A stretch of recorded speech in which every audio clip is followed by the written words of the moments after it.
Hello အားလုံးပဲမင်္ဂလာပါဒီနေ့တော့ကျွန်တော်တို့ရက်ွက်ထဲမှာဘသူတွေပြန်ရောက်နေပြီလဲလိုက်ကြည့်ရင်လည်းရက်ွက်ထဲကအခြေအနေလေးတွေကိုဝေးကြည့်အောင်ဗျာအရှိရတော့ကျွန်တော်အိမ်လေးပဲဖြစ်ပါတယ်ကျွန်တော်အိမ်ကအိမ်ထဲနေရင်စီပင်သားရက်ွက်ထဲဖြစ်နေပြီလမ်းပေါ်ထွက်လိုက်တာနဲ့မင်းသားရက်ွက်ထဲကိုရောက်သွားတဲ့နေရာလေးပါ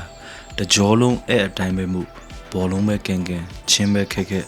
မင်းသားစီပင်သားရအတင်းဆိုပြီးထွက်လေးရှိတဲ့ကျွန်တော်တို့ရက်ွက်ထဲကို let's go ဗျာ okay ဆိုတော့ကျွန်တော်တို့အပေါ်ဘက်ချန်တော့$40နဲ့ကူစုတော့ရောက်နေပြီဖြစ်ပါတယ်အောက်ဘက်ကကူပီတို့အဖွဲရတော့မရောက်သေးဘူးလို့ကြားပါတယ်ဗျာဒီနာရမ်ကစ္စနာအော်ဂျွန်တို့ကတော့မဟာभारतပတ်တူရိုက်နေလို့ထင်တယ်မလာသေးပေမဲ့ဆူနီလ်အော်နီလ်ဆူရက်စ်ပြီးတော့ပရိုဘူဒေဝါတို့ကတော့ရောက်နေပြီပဲဖြစ်ပါတယ်ရက်ွက်ထဲကအခြေအနေကတော့မြင်တဲ့အတိုင်းပါပဲဆရာတို့ဒါလေးကတော့ကျွန်တော်တို့ကိုကြည်ဝန်းဆိုင်လေးပါတစ်ပတ်မှာ10ရက်ပဲပိတ်တာမလို့ဆိုင်လေးကိုလာပေးစီချင်တယ်ဗျာကဲပွန်တီချာတဲ့ဝင်ကြည့်အောင်ဗျာကူမူနာပရဘူဒေဝါနဲ့ဂျာကူတီတို့ကျင်းလက်ချက်စားတဲ့နေရာပေါ့ဗျာ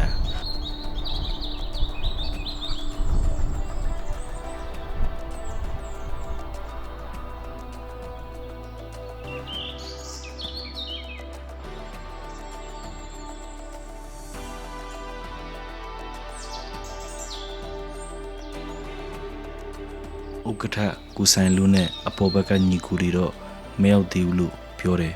စင်အောင်ကျောင်းဘက်ကညီကူတွေကိုလည်းတတိရပါတယ်ဗျာ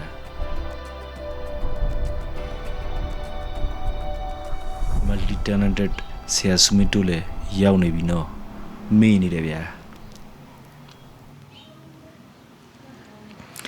ဒီလမ်းကြောင်းကတော့ဘာပြောရတော့မလဲဆရာကောင်းမူတီစွန်ဂျီနဲ့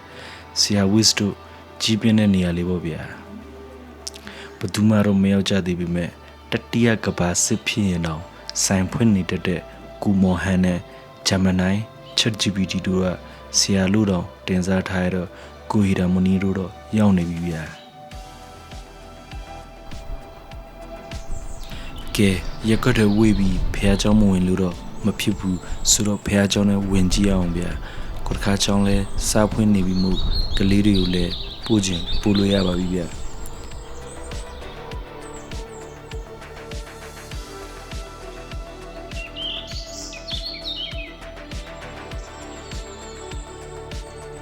ဘာဟုဘလီမန်ဒါပရိုဘတ်နဲ့တူတယ်လို့ပြောလိုက်ရင်ဂျင်းနဲ့နေတတ်တဲ့ရော်ဘီတို့တင်းဝင်းတို့ပီလီတို့အိမ်ဘက်တွားကြည့်အောင်ဗျာဒါကတော့ကုချုံမျိုးနိုင်တို့အိမ်ပဲဖြစ်ပါတယ်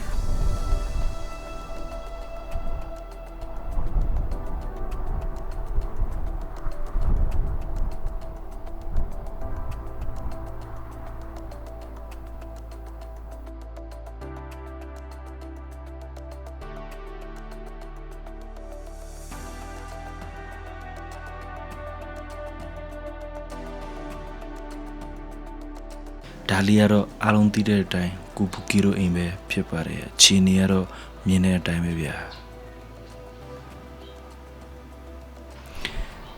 ဆိုတော့ okay ပွန်တီဒွီဘက်ကိုဆက်သွားကြရအောင်ဗျာကိုဆူနီလ်ချေယူဆူဒီပတိုမရောက်သေးပေမဲ့ဖိုက်တာတွေဖြစ်တဲ့ပါတက်နဲ့ Godfather Mama Studio တော့ရောက်နေပါပြီပဲဖြစ်ပါတယ်ဆိုတော့ဒါလေးကတော့ကျွန်တော်တို့မင်္ဒရာလန်လေးပဲဆိုမရီတွက်နိုင်တဲ့ memory များစွာနဲ့အတူရက်ွက်ထဲကတယောက်ချင်းစီတိုင်းကိုတတိယနေပါတယ်ဗျာအားလုံးကလည်းကိုစီတောင်းနေနေဆိုတော့ all the best ပါညီကိုတို့အခက်ခဲဆိုတာလည်းမရှိရင်မလာတဲ့ဘဝမှုအခက်ခဲကြုံလာရင်လည်းပြုံးလေးနဲ့ကြော်ပြတ်နိုင်ပါစေလို့ဆုတောင်းရင်ဒီဗီဒီယိုလေးကိုဒီနားမှာပဲအဆုံးသတ်ပြပါစီဗျာထုံးစံအတိုင်း like and follow လေးလည်းလုပ်ခဲ့ပေးပါအောင်ဆိုတော့တာယာသောနေ့ရက်လေးပိုင်ဆိုင်နေကြပါစီဗျာ